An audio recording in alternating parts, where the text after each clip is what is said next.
One of the nice things about a secret is being able to share it. But I'd have to be very careful who I could share my secret with. Of course, there are not many people you could discuss this problem logically with. Mum and Dad would be very upset if they found out. I've got to find an antidote. But I've tried. So now, I think the quest is to find somebody who'll help me find the antidote. But who? Hang on to your hats, brothers and sisters, groovy cats, for the news, the good news, the true news. Get on with it, Memphis. Oh, yeah. Tomorrow, there's going to be a new pupil.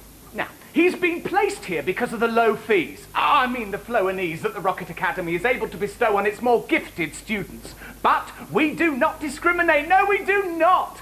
Even when we have pupils like the hideous Blister sisters who lie, cheat and bully and would have been slung out ages ago were it not for the fact that their uncle is the science teacher.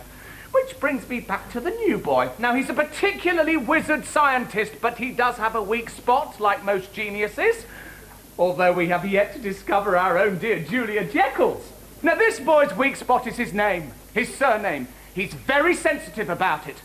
Now, the Rocket Academy has always distinguished itself with unusual surnames. There are Rockets, Jekyll, Blisters, and now there will be Knickers.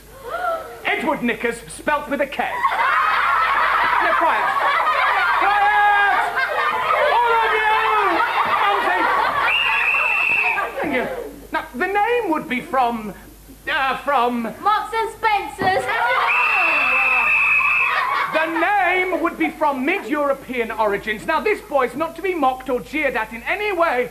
Only in this country would that name be laughed at. There were probably Knickers at the Battle of Waterloo. Quiet! Will you stop laughing, please? Well, that was a great meal, Julia. Dad, I'll clear the table quickly if you don't mind. I want to do some work on my experiment in the kitchen. Thanks, love. Pardon? Our Julia can do anything with a mushroom. What can she do, Jerry? Anything with a mushroom. Oh, everything all right, pet? Sorry, Mum. Sorry, Dad. Experiment problems again. Look, why don't you come and sit down for a bit? You haven't stopped since you came home from school. You've cut the lawn, grouted the bathroom, pruned the pear tree, done all the cooking. Now you're experimenting. My experiment keeps going wrong. It's very frustrating. Oh, it must be, pet. Do you know, there was nothing wrong with that drink when you first invented it. Your dad and I thought it was lovely. What did we think? Lovely. Couldn't you get someone to help you with it? There's a new boy coming tomorrow. He's supposed to be quite scientific. Oh, well, there you are then. Ask him to help you. Oh, I don't think so. Mr. Rocket says he's very sensitive. It's because of his name. His name? Well, what's his name? Knickers. Is that his first name or his second name? His second name. His first name is Edward. Well, he's not local. I don't know of any Knickers in the area. No, the only Knickers I know are the ones in the cupboard upstairs.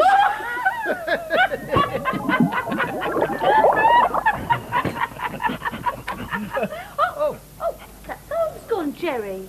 Are you all right, Julia? I feel a bit different. That's because we're sitting in the dark, love. Jerry, open the door to the hall. Moira, what's 7 foot and covered in hair? Oh, honestly, Jerry, I don't know what is. I don't know either. But whatever it is, it stood in front of the whole door. Jerry, this is no time to play games. Open the door. Now, what were we talking about before the lights went out? Knickers.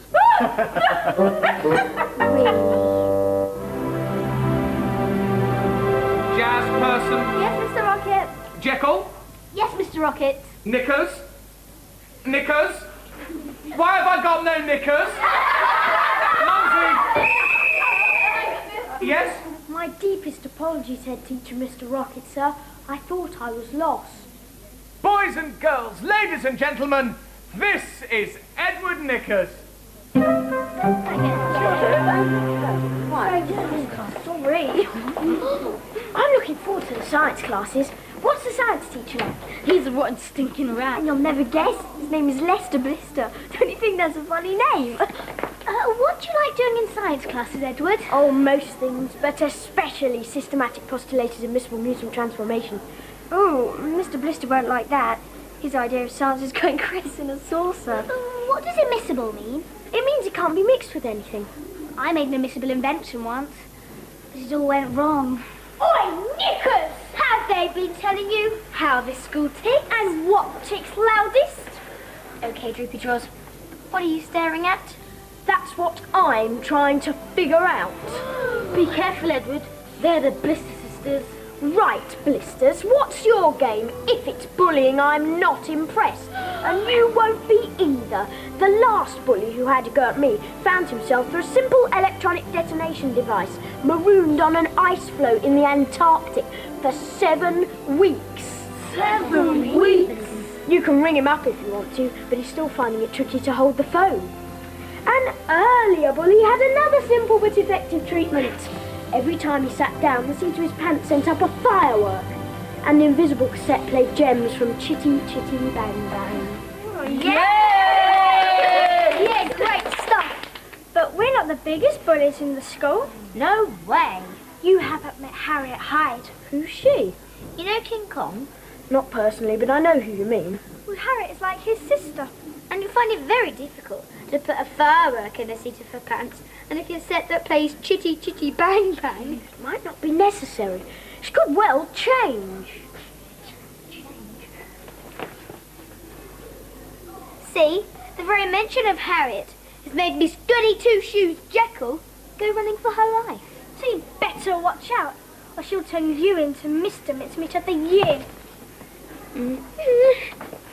Well done, Edward. Yeah.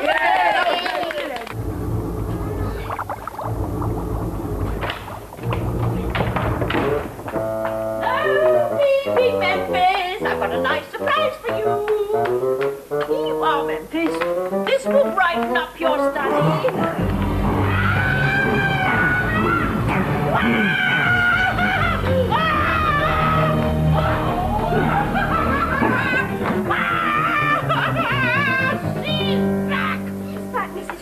Harriet Hyde. What's she doing? She's sitting in my son's study. Well, we better get out of here before she sits on us. Yeah. Oh, I wanted to give Memphis a surprise with the flowers. It looks like you still can, Mrs. Rocket. We'd better get back to our classes. Come in. Oh, excuse me. I was looking for Harriet Hyde. I thought she was here. She's not now. Oh, do you know her? Yes. Yes, I do. Aren't you the inventor of the immiscible invention? Yes. I'm Julia Jekyll. We all... I mean, I know your name. What sort of an invention was it? It was an elixir, a special drink that totally refreshed you. And what went wrong with it? Do you really want to know? Oh, yes, please. And you can trust me, Julia Jekyll. It was about a month ago. I was demonstrating the drink in Mr. Blister's science class when... Now, the nice thing about this drink is that you feel...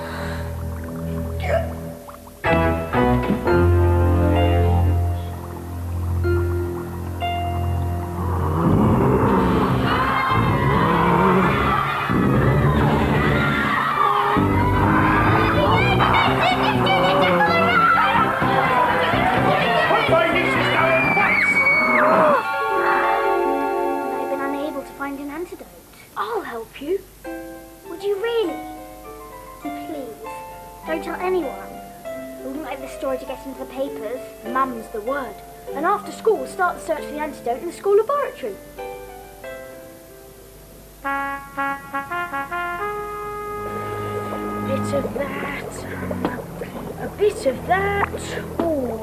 Oh, one of those. Oh, one of those. How's it coming along? Oh, I think we're nearly at the simmering stage. That's just as well. Any second now, Mrs. Rocket will be here to throw us out. Right, I'm here to throw you out. We're just leaving, Mrs. Rocket. Thank you for letting us use the laboratory after school. Oh, my pleasure, Julia. I'm never one to obstruct the path of learning. That'll be very nice when it's up. Up where, Mrs. Rocket? On the wall. Isn't that the new paint for the corridor? No, Mrs. Rocket. This is a crucial experiment at the simmering stage. Pardonnez-moi. Can I ask you boffins a favour? Could you let me have a little bottle? A little bottle of what? An empty bottle. It's to put my sweeteners in for my tea. Oh, there you are, Mrs. Rocket. Oh, yes, I'd rinse it out if I were you, Mrs. Rocket. But you're not. And I might. Off you go now. Bye-bye, Mrs. Rocket. Bye-bye.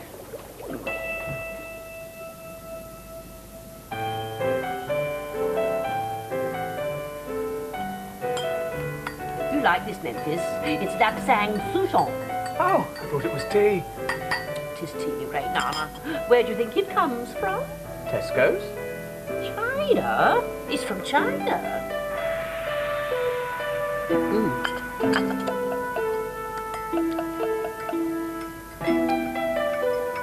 Mumsy! What? Look! I'm proud of your moustache, Memphis. It must be something in the tea. This is no time for the juggling act, Memphis. I'm turning into Asterisk the Gaul. Memphis! What are you doing? What do you think I'm doing, Mumsy? I'm making my hair grow!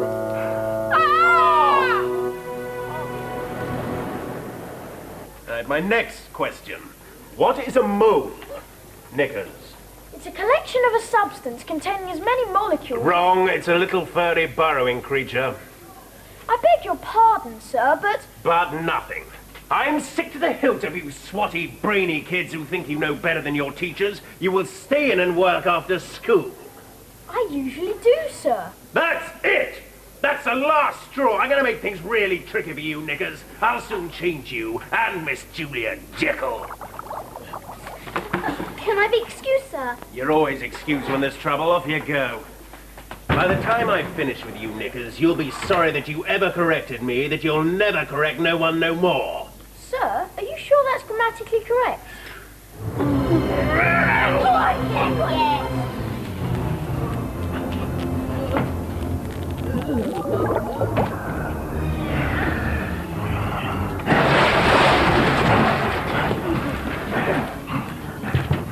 Honestly, the plumbing in this place.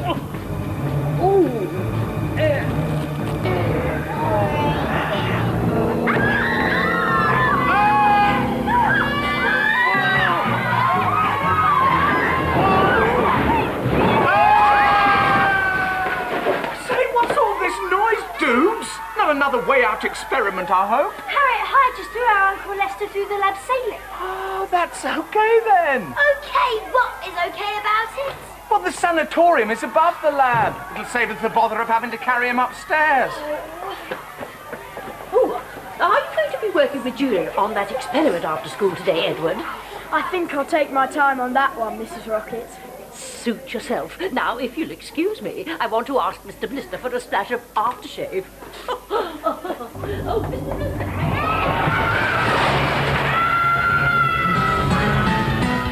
From Julia Jekyll to someone else who changes Stanley Ipkiss into the mask, coming up in just a moment. And so we're asking you this afternoon, what would you change into and why? You love this theme tune, I don't do, you? yes, I like the show too. And we've had lots of calls, lots of faxes. Paul Adams, who's 12 from Sheffield, is a paper boy, and he says he turns into a side street every morning on you his cheeky bike. monkey. It's a clever gag, thank you very much. Michael Tyre, who's 10 from London, said he would be Peter Schmeichel, so he could be the best goalie in the world.